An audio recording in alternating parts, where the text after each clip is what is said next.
But for me, it was anytime we were going through something, the person would start to pull away. And then when you would Yep. do what they want, right, they'll come closer to you.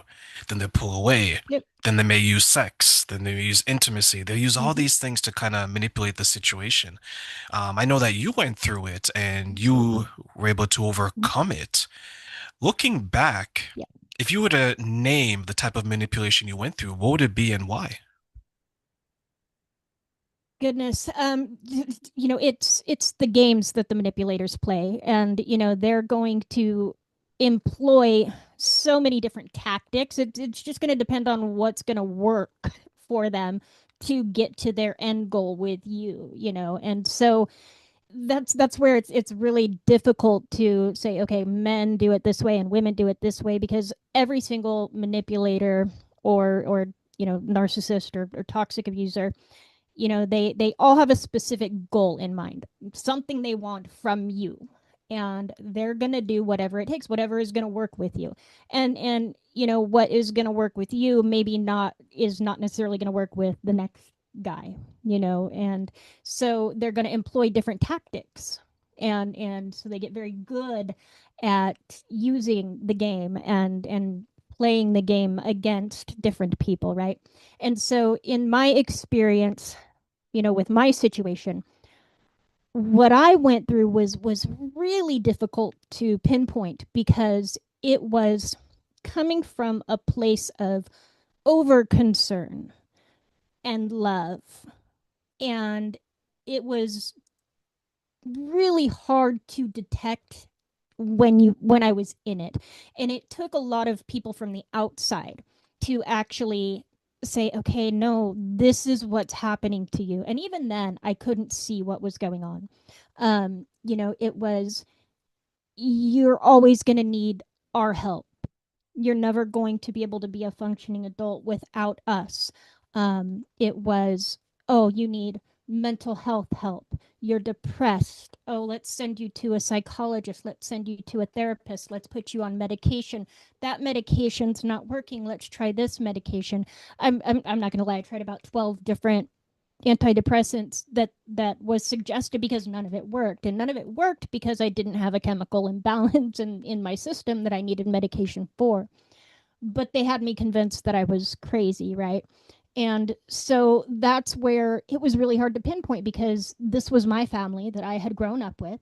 They adopted me, they saved me from a neglectful mother. And it was all throughout my childhood. We chose you. We got to adopt you. Most people don't get to choose their kids, but we chose you, right? So you can see how it's just very veiled by this love and concern, and it's your best interest at heart. And what I wasn't seeing was how much they were taking from me, and how much that was conditioning me to be under their control and under their command the whole time, because I was convinced I would never be able to do anything on my own. I was convinced that I was crazy, that I needed mental health drugs in order to um, get on with life and just get through my day. I was really convinced I needed these things, to the point that I had severe anxiety if I didn't have some sort of medication in my life for some sort of imbalance that I thought I had that I didn't have. And so that's where it was very difficult for me. But now, looking back and looking at everything that I had gone through and everything they had said, and it's so obvious now. And in studying the manipulation tactics and studying the games and studying the chessboard, I guess, if you will, because it's like playing a game of chess with these people. It's very obvious the tactics that they were using against me at the time.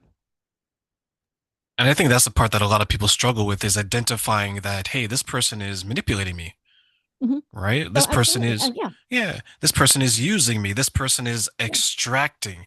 Like in examples you gave, and then in my situation that I remember, and maybe so many other people, like when they're in it, they probably think it's love, Oh, yeah. Absolutely. right? Mm-hmm. And you don't Like want to believe it. when other people tell you, you're like, oh no, no, no, they're not doing that to me. No, they love me. Are you kidding me? We were just snuggling last night and everything was great. And you weren't there when they were looking in my eyes, and that kind of stuff. And it makes us very blind to the things that they're doing and the games that they're playing with us, for sure. Do you think that's probably some of the tactic in their toolbox is they'll use the Absolutely. connection and the intimacy, as I call it, the stardust in our eyes, and we Yep. don't see clearly, but you know what? Actually, let me ask it this way. When we're deep in a relationship where there's the manipulation, the emotional abuse, and the mental health concerns, Mhm. is a tool of keeping us in it and maybe unable to see it. Um, like is intimacy or that connection a way for them to keep us in it and maybe unaware of what is going on? Absolutely. It's love bombing 101.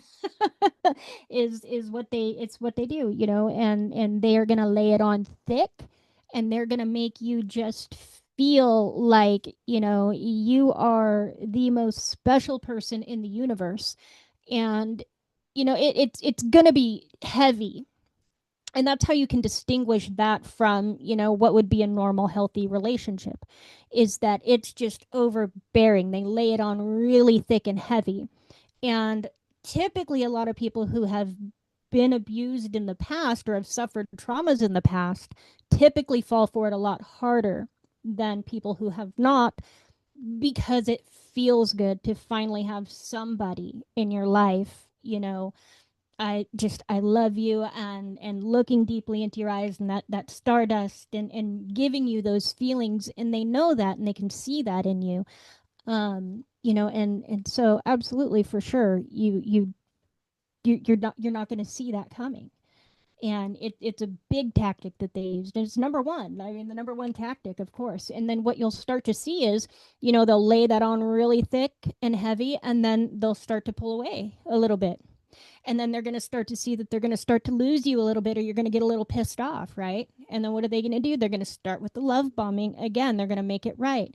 And so it's this cycle that they put you through until it just gets more and more intense. And sometimes these situations, they can explode into all out DV situations. But that's how a lot of victims get trapped to begin with. You hear a lot of people who are going to say, "Hey, I would never fall for something like that."